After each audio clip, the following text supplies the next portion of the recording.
I took Alex Hormozi's advice and lost $200,000 in 1 month. So a couple weeks ago, I posted a video where I had a one-on-one call with Alex Hormozi on the Hormozi hotline. And basically, I asked him advice on how to grow my business. And since implementing that advice, we went from $500K in August to $300K in September. But here's the thing, it wasn't because the advice was bad or wrong, it was simply because of how we executed on the advice. So I'm making this video to break down 1, what his advice was, 2, how we took action on the advice, and 3, the lessons that I learned from implementing the advice incorrectly so you can avoid making the same mistake. Because ultimately what he told me to do was actually the right thing, but if you implement it the way that me and my business partner did, you're gonna have a bad time. So without any further ado, let's dive in. All right, so to give you a little bit of context on my business, I own an AI marketing agency, right? Where basically we help financial professionals implement AI and lead generation into their business. And so when I jumped on the call, we were doing $500,000 a month with a short-term goal of scaling to $1 million a month. Our long-term goal is to build $1 billion lead generation business that implements AI. So that's our long-term goal, but short-term, we want to get to $1 million a month. And basically, we kind of outlined to Hormozi, like, here's essentially what we're facing. Like, we're trying to increase LTV of our customers so we can get to the next level. So we essentially have, this is kind of how most businesses break out, is you have like your 20% that are your bad customers, right? These are people that ultimately typically don't get great results. They complain, they refund, whatever, right? You're not getting 20% refunds, but it's 20% that is like all of your problems. And then you have your 60% that's kind of like in the middle. They get good results. They're kind of like your average customer, right? And then your top 20% are like your best customers. These are the people that are your case studies, giving you referrals, staying, retaining, etc. And so essentially we kind of explained that we had this situation, and he's like, cool. So what you should do is you should do the 80-20 analysis. The 20% of customers are getting you 80% of your results, and then start targeting and going after that 20%, right? So then your business starts to look like this. So then the average customer becomes your bottom 20%.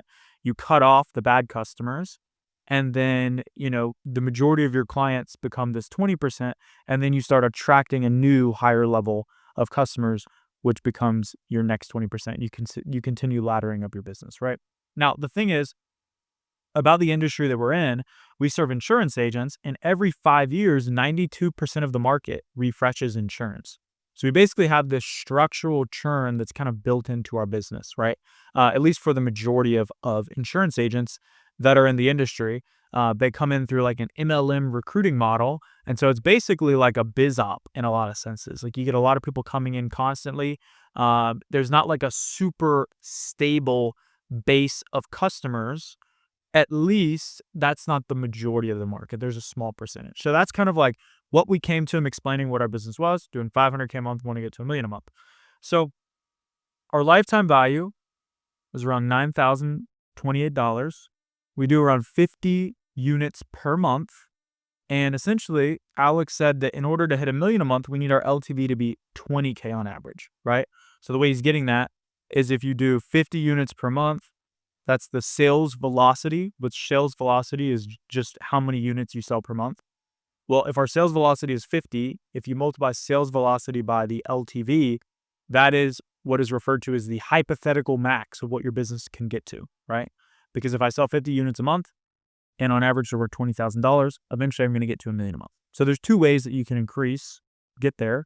We could either sell more units, or we could increase the LTV from 9K to 20K. And so here's essentially what Alex's advice was. He's like, cool, so we need to increase LTV. That's kind of the direction that he went, as opposed to just increasing units. He was saying, sell less units, increase LTV. So essentially what he said is test the price raise. And I'll link the video. You can go back and rewatch it if you haven't watched it already. But essentially, our price was $15K for 3 months.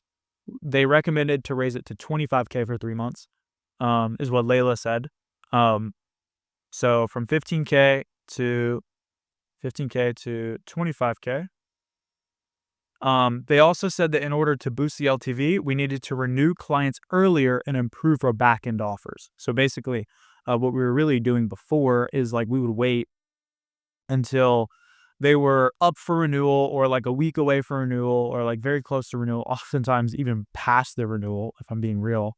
And then we would have our client success managers try to sell them and renew them, which was not going well. So they were saying, sell them yourself, or have your business partner, who's the one who's selling on the back end for us, and try to renew them earlier and create better offers. So we took some stuff from money models and essentially implemented that. And then the last piece was really just focusing on attracting better clients to increase LTV. So the example Alex gave was with Gym Launch. What they did is they realized that their best customers had at least 30 members, had a signed lease, and were a gym owner. So they only went after and only accept those people. And so essentially he was saying like, cool, do that 80-20 analysis on your business, figure out who is the 20%, and then start marketing towards them. Adjust your messaging to go after them, right? Now, that sounds like a great idea, right? Makes tons of sense. Here's essentially what we did. So we raised the prices. We had an 8K for 3-month offer and a 15K for 3-month offer. We raised it to 12K and 20K for 4 months. So we essentially it's kind of a price raise. This offer, the price was raised. This offer, we just extended the timeline from 15K to 20K, but it's 4 months now instead of 3, right? So we kind of like try to meet in the middle. And then what we did is we had this base that was getting us all of our clients, but, ultimately it was getting us the average client that maybe couldn't sell as well or had issues with different things or was newer to the business. And so our ads before were really targeting those people. So what we did is we said, cool, we're going to stop creating new ads going after that current avatar. So let's call them Avatar A, right? Avatar A would be like this 60% in the middle here, right? So we said, cool, we're going to stop creating ads going after Avatar A, and we're only going to make new ads going after Avatar B, right? So essentially what we did is instead of going after insurance agents, we started going after people that are like financial advisors and people that sell like a more advanced type of insurance than the current market we were going after. So we said, we're not going to make any more ads going after Avatar A, only going to make new ads going after Avatar B. It's not like we shut off the current ads. We just didn't make any new stuff, right? So hopefully that makes sense. And then as the ads would fall out of KPI, then we would obviously kill them, which you can see here, right? So we were going to just shift all of our messaging to get a different customer and see how it played out, right? We also started making more early renewal and upsell offers. So before, it kind of looked like this. They would jump on the onboarding call. We might try to upgrade them or renew them. And then we would wait until the 90 days and then renew them, right? What we are now doing is we're making more offers consistently throughout the entire program. So, obviously, the more offers you make, the more you're going to get yeses. So we just increase the frequency of asks and offers that we make to days. Okay. Now, maybe watching this, you're like, those things all sound like they would work. Why did that not work? I will explain why. So here's what happened. Week 1, we basically said, hey, we're raising the price.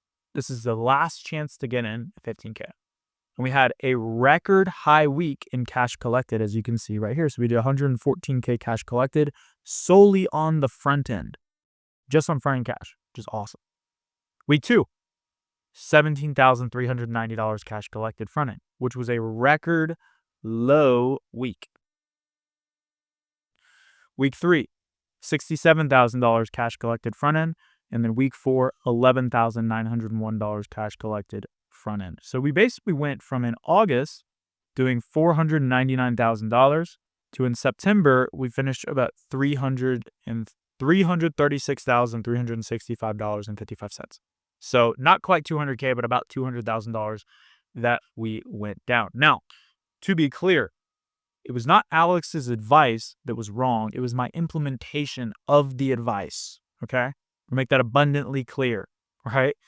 So let me explain what I did wrong and how you can avoid making the same mistake.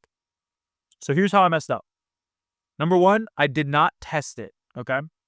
So if you go back, and I think this is very important for people to realize and think about, there's something called the scientific method. You probably remember it from grade school or whatever. We used to have this thing when I was in elementary school called science fair. My mom always did my projects for me because I didn't want to do it. But basically, I do remember the concept. And essentially what you do is you observe what's going on. You create a hypothesis of what you think will happen. You run an experiment. Then you analyze the data. Hey, did this work? Was my hypothesis correct or was it incorrect? If your hypothesis was incorrect, then you go and form a new hypothesis and you do another test. If it was correct, you implement it and you take action on it. We didn't do that. This is what we did. We got advice from Hormozi and then we just shifted our whole business and did total new action. What we should have done is test a price raise. We should have tested a price raise. And so what we've done now is we've essentially, we define, if we're going to do a test, in order to do any test, we have to define, okay, what is our hypothesis? What do we think is going to happen? How much budget are we going to allocate to this test? Or how much time, how much resources are we going to allocate to this test? And how long are we giving the test, right? You have to test things. We didn't test the price raise. We just raised the price. And what's wild is it wasn't until we jumped on a coaching call with another mastermind we're in, and they were like, because our close rate just plummeted when we raised the price. And they were like, hey, what did you raise your price or something? Like, what changed? They're like, yeah, we raised our price. It's like, well, that's probably why your close rate dropped. And then we bumped the price back to where it was before, and the close rate's right back where it was. So the only reason a price raise makes sense is if you make more money from the price raise, right? So if we raise the price, but the drop in close rate is outweighed by the increase in cash, increase in revenue, then it would make sense to raise the price. And in this case, it didn't. But what we did is we just raised it, said, hey, this is a new price, moving on, move forward. We should have tested it, okay? So that's the first thing. So whenever you make a change, what's the hypothesis? How much resources are you going to give it? How long are you going to run the experiment? And then what does success look like? You have to define that before, because otherwise you get emotionally attached to your tests. The next thing, we fucked up the base. So this is a concept that I think the first place I heard it was from Josh Snow. He's the founder of Snow Teeth Whitening. They're like a multi-9-figure oral care brand in the e-com space, and we pay him for coaching. And so he essentially talked about this concept called don't fuck up the base. So when you have something that's working, right? Like we all have like our current business, or if, let's say you're in a job, for example, because I feel like that's the easiest way to understand this concept is like if you had a job and you were trying to start a business, well, you wouldn't just quit your job when you don't have the business working. You keep the base, and then you start doing something. And then when it works, then you go all in on that, right? You don't mess up the base. So what we did is we essentially, I give this analogy here of like the Roman Empire didn't burn Rome to the ground to go conquer other areas, right? So we went after a market that was not just the top percentage of our customers. We went too far out of what we were currently doing, and then we stopped doing what was working. Which when you're smaller, like if I had like a $50K a month business, okay, cool, I can get away with like being a little more aggressive in that. But when you have something that's stable, you have like, 30, 40 employees, you can't just like kill what's working to go do something that might work. Because if it doesn't work, then you're kind of like really screwed. And that's basically what we did. Like the Roman Empire didn't burn Rome to the ground to go conquer Egypt. That would be pretty stupid. So what we should have done is we should have stuck to like the 80-20 principle. So we have all of what's working that's proven, right? And yes, with what's working and what's proven, we could iterate on it and test new hooks and better messaging that dials more into the current avatar we want. And then we could also, hey, let's say also we want to go after these financial advisors. Cool, we can also have like a little test of doing that as opposed to just like throwing everything towards that, which is what we did. This is what we did, right? We had what's proven, and then we spent like 50% of our budget on tests, which was, duh, right? This is what we should have done in the first circle, right? So if something's working, keep 80 to 90% of it the same and use 10 to 20% for tests, right? That's the biggest thing. Even when it's advice from your business mentor, you should still do that, right? If you have something that's working, it's working. Test it. Don't just change it. Next thing, too many variables at once. So, one, we raised the price. Two, we changed our avatar. Three, we're always hiring and, offboarding closers. So it's like we have new closers coming on that are now having to validate all these new different things. We also tested a new offer as well, a pay per show deployment offer. And then we also had like a new sales process because we were selling to new people. So there's like so many things going on at once. And we just basically like had tons of chaos going on within the business. No one really it wasn't anything stable. And that's why we had this instability. So when you test too many things at once, you're not going to have any idea what actually worked and what didn't, which is what happened to us. We were like, why are sales in the toilet? Is it like we didn't even consider that it could have been the price raise, which is crazy. We thought it was like, okay, maybe the closers aren't closing, maybe the avatar is off, whatever. We didn't even think about the price raise because we had so many variables going. We didn't define our tests. So then we ended up going back to the original prices. Sales came right back to normal, right? So the next thing too is when you do an 80-20 analysis of your customer, you want to make small tweaks and adjustments, okay? So for example, I'll use the analogy of like we have this little boat right here, right? So let's say this black line is the current course I'm going on. Well, cool. If I make a small slight tweak, right? I optimize around the best percentage of the customers I'm currently getting. That's good. It's a small slight tweak. I might go from here to here, and this might get me closer to my goal. What we did is we said, okay, who are we currently going after? And we went too far away from what was currently working to what we thought would be the next best avatar. So we went from here to here, but the problem is like we didn't know what was in the water over here. You know what I mean? So instead, you want to make small adjustments in your trajectory as opposed to just totally pivoting and switching. Especially as you have a bigger business and you start to have like a validated offer and something that's working. The more you change, the more fluctuations you're going to have. So when you make drastic changes, you want to do them with small percentages, right? So here's what we're doing now. We're continuing to double down on what's proven to work for us.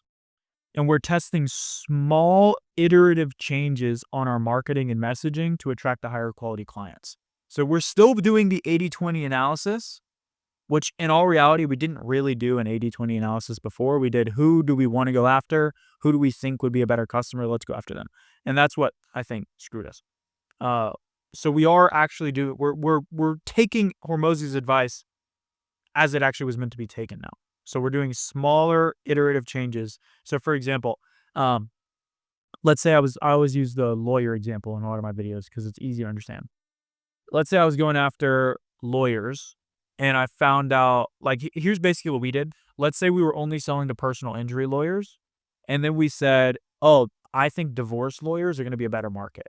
And then we stopped making new ads for personal injury lawyers and just went all in on divorce lawyers. That's basically what we did. What we should have done is go, cool, we have all these personal injury lawyers. The best ones come to us already doing $5 million a year or more. So then let's just take our messaging and say, hey, if you're a personal injury lawyer doing $5 million a year or more, and then that becomes your market. That's what we're doing now. The last piece is just continuing to focus on our back-end offer and a referral program to boost LTV. So we rolled out a whole referral initiative to our current customers. And then we're also making more offers on the back end and just dialing that in to make it better and better and better. So that's essentially what we did. Those are the mistakes that I made, and hopefully you got value from this video. And if you want to see the original call that I had with Hormozi, you can click right here and watch it. See you there.